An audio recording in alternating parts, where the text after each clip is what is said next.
शव का मैं हार्दिक अभिनंदन करता हूं। साथियों, जिस प्रकार से हमारे छत्तीसगढ़ में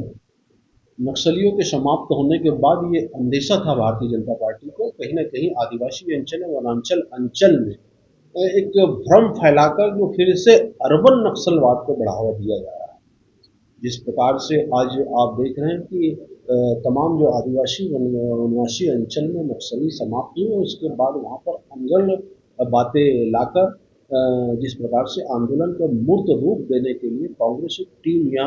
टूल किट तैयार कर रही है, जिसके तहत लोगों को दिग्भ्रमित कर रही है। निश्चित ही कांग्रेस हमेशा से आदिवासियों को वोट बैंक की तरह इस्तेमाल कर, और आज उनके हाथ से जब वो वोट बैंक खिसक चुका है, जब आदिवासी समाज को आर्थिक प्रगति देने के लिए और एक विकसित संभाग बनाने के लिए, आदिवासी संभाग बस्तर को बनाने के लिए हमारे देश के यशस्वी गृह मंत्री ने सिर्फ 5 साल का वक्त मांगा है, जिस पर जल जमीन जंगल हमारा है। निश्चित ही जल जमीन जंगल आदिवासियों का है, लेकिन उस जल का उपयोग कैसे आदिवासी करेंगे, उस जमीन में कृषि आदिवासी कैसे करेंगे, कैसे उस जंगल का उपयोग फूड प्रोसेसिंग प्लांट के तहत, जैसे कि अभी हालिया दौरे में हमारे यशस्वी गृह मंत्री ने दिखाया कि जो इमली है, जो मीठा इमली एशिया में कहीं नहीं पाया जाता, बस्तर क्षेत्र में पाया जाता है। इस मीठे इमली की प्रोसेसिंग प्लांट भी, महुआ के लिए प्रोसेसिंग प्लांट, बांस के लिए प्रोसेसिंग प्लांट, तमाम प्रकार के यूनिट सिर्फ इसलिए तय किए जा रहे हैं ताकि आदिवासी अंचल में उनके हाथों को रोजगार मिले और वो आर्थिक प्रगति की ओर उन्नत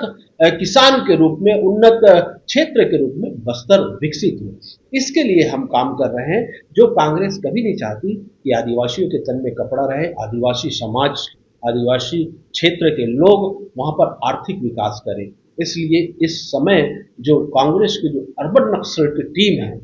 मैं डायरेक्टली बोल रहा हूं कि उन लोग इस प्रकार वहां पर शांति नहीं देखना चाह रहे हैं, इसलिए इस प्रकार की कार्य कर रहे हैं, इस प्रकार की गतिविधियों को अंजाम दे रहे हैं। क्या कर रहे हैं, किस तरह का प्रभाव, किस तरह से कर रहे हैं, जैसे जो है वो जैसे नक्सली अर्बन नक्सली को कैसे बढ़ावा मिले, क्या होगा, किन बातों को? जी देखिए, वो फिर से इस बात का राग अलाप रहे हैं कि आदिवासियों जो जल जमीन जंगल के नाम पर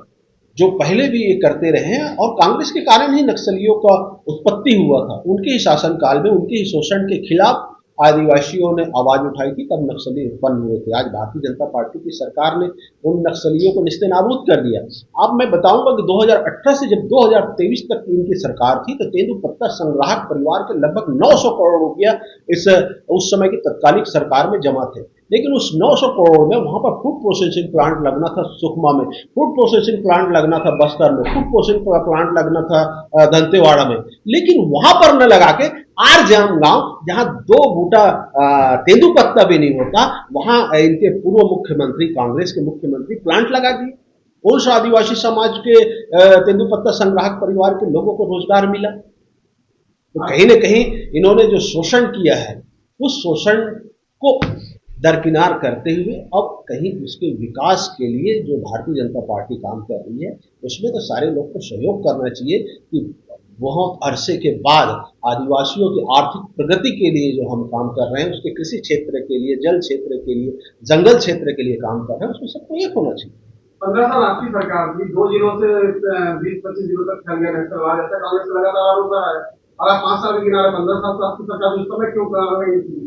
जी निश्चित ही इनकी जब केंद्र में सरकार थी, उसमें 10 सालों तक इन्होंने किसी भी प्रकार का सहयोग नहीं किया। जब यहाँ पर कांग्रेस के नेता नहीं, छत्तीसगढ़ के नेता जब यहाँ पर मारे गए थे, उस समय भी कांग्रेस की सरकार थी, लेकिन उन्होंने कोई ऐसी पहल नहीं की जिससे वहां पर कुछ अच्छी स्थिति निर्मित हो सके।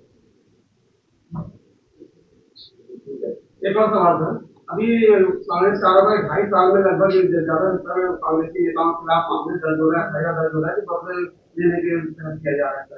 है। अब देखिए, मैं आपसे पूछता हूं, अगर बलौदा बाजार में अगर कोई कलेक्ट्रेट को जला दे तो उसके खिलाफ क्या अपराध दर्ज नहीं होना चाहिए क्या? वो कांग्रेस का है, भाजपा का है, कौन से दल का है, इससे कोई मतलब नहीं है। अगर इस तरीके के अगर अपराध होगी तो वहां पर मामला दर्ज होना ही चाहिए। यही तो छत्तीसगढ़ में सुशासन का दौर, इसी के लिए हमारे प्रदेश के मुख्यमंत्री श्री विष्णुदेव साय इसी दौर में चल रहे हैं कि कहीं पर भी छत्तीसगढ़ में अपराधी कोई भी हो, उसको सजा मिलनी चाहिए और कानून का डर हर लोगों के मन में रहना चाहिए और यहाँ के नागरिकों को सुरक्षा पर्याप्त मिलनी चाहिए। छत्तीसगढ़